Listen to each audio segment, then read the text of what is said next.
Hi everyone, my name's Carissa Larson and I'm a salon owner in Denver, Colorado.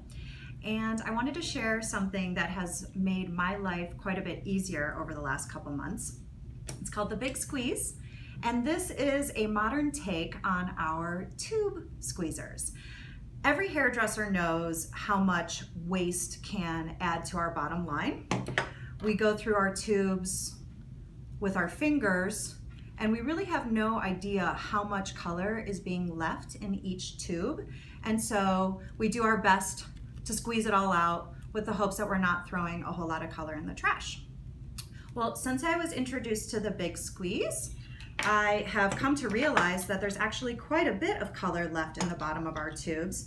And you can see when you use the Big Squeeze and you squeeze all the product down to the end of the tube, just how flat we can actually get it and how many grams are actually left in the tube.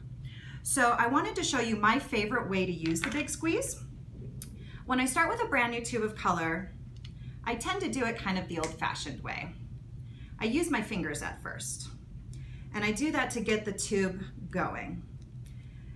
And throughout the day, I end up with a number of tubes sitting in my break room that have been opened and partially squeezed. They're usually laying around my counter, something like this. And so throughout the day, I will pick them up, and before I put them away, I just take a quick moment to just go ahead and squeeze the last little bit down into the bottom of the tube.